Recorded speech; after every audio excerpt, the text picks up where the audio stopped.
What is going on, guys? Money Webby here, back again on Thursday. I got a 9-game slate here tonight. I got it broken down for you with my money six of my favorite plays on the slate. 2 pitchers, 4 batters that hopefully have huge nights here tonight. So before we get going, if you could drop a like in the video, that'd be appreciated. Let's try to get over 60 likes on this one, and let's hop right into it. So plain and simple, Garrett Cole. Dream matchup against the Tigers. A guy is an absolute god to begin with. He has a 36% K rate on the year.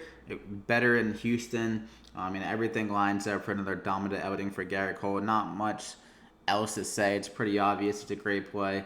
Tigers, one of the worst lineups. They strike out a good amount. Garrett Cole, one of the best pitchers in all of baseball, especially this year. So I'm going to go ahead and lock him in there as my first guy. Then I'm going to go with Kenta Maeda. I'm going to take the risk with him. You never know what we're going to get with this guy. Very up and down. He has really good stuff when he's on his game.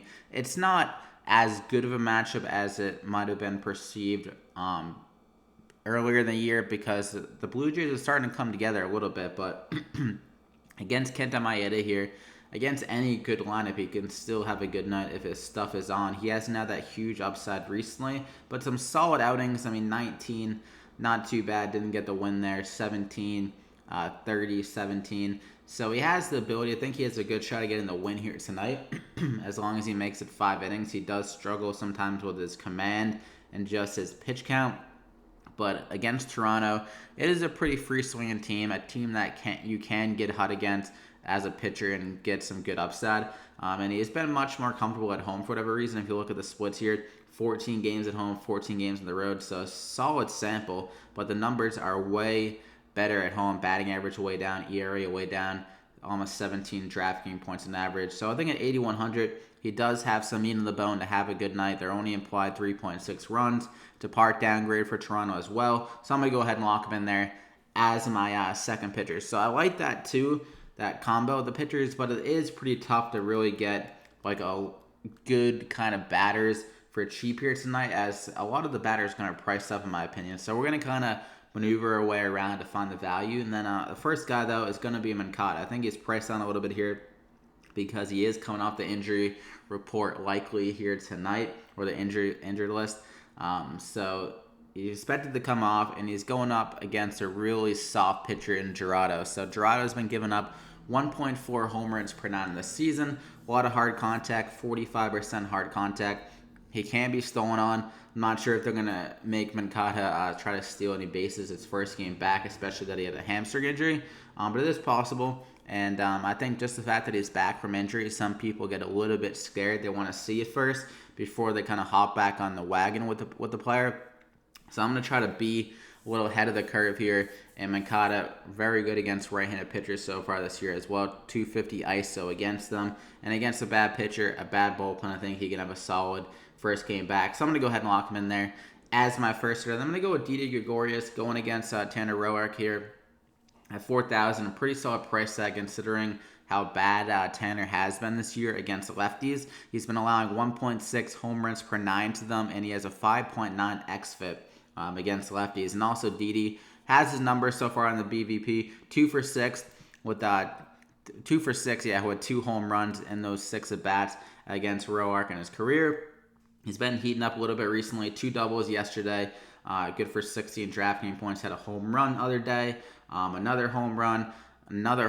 So the power is starting to come back in the bat. He did have a slower start with the injuries kind of derailing him earlier in the year. But I think Didi Gregorius is rounding up into shape. A guy that always has had some solid power, especially against righties. So I'm going to go ahead and lock him in there as my second hitter. Then I'm going to go with Solak here as my kind of a value play and a good prospect at that. Coming over from the Rays program. Rays typically do have some solid success with their prospects. So let's see if the Rangers can take advantage of that. He's had a solid little start if you look at the first 3 games here. I believe this game yesterday was against a lefty, and this game tonight is going to be against lefties. So he showed off some good ability against lefties. 2 doubles, 2 for 3 with 20 DraftKings points. And going against the White Sox pitcher here tonight, Detweiler, this guy is absolutely terrible. He's allowing 3.2 home runs per 9 already. Just really bad numbers across the board. So I think still he is in the 6th spot of the order, which kind of sucks, but he does have some RBI upside. and maybe they even move him up in the lineup to like the 5th spot here tonight. We'll be able to find out a little bit later. But this guy, good kind of prospect on paper, has shown some solid power in the minors, and they're implied 5.2 runs, so I think he can give us some good upside against, like, honestly, one of the worst pitchers in all of baseball. So I'm going to go ahead and lock him in there as my third hitter. For my final guy, I'm going to go with Santander here at 3,900. There wasn't many guys really popping off the screen, honestly, for like value guys. And at 3,900, not a great value, but still a guy that does has some ability to return value. So going against Yarbrough here, Yarbrough has been really solid this year, but for the most part, he isn't really working as a primary starting pitcher. But recently, the pitch count has started to go up, so maybe hitters kind of started to catch up to him a little bit. If that's the case here again tonight, where he does pitch a little bit deeper in the game, and they start to just get a little bit more acclimated to his stuff the third time around, and then kind of get to him a little bit earlier. Maybe they see some more stuff from him on like tape and stuff like that. Now that he's going a little bit deeper, showing more of his arsenal as a starting pitcher. And it's a part downgrade from him too. Going to Baltimore, Santander is going to be towards the top of the order. He was in the 3 spot yesterday against the lefty. And he has 43% hard contact against lefties, so some solid pop, and a 194 ISO. Not great, but still pretty solid.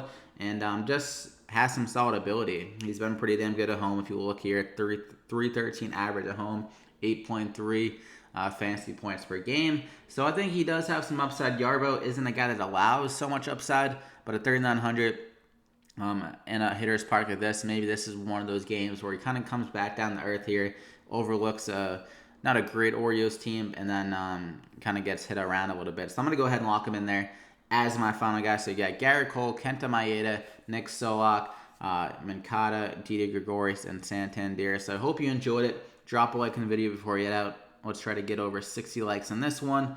Good luck here. Also subscribe to the channel so you don't miss out on any more plays. And yeah, good luck. We'll see you back here again next time.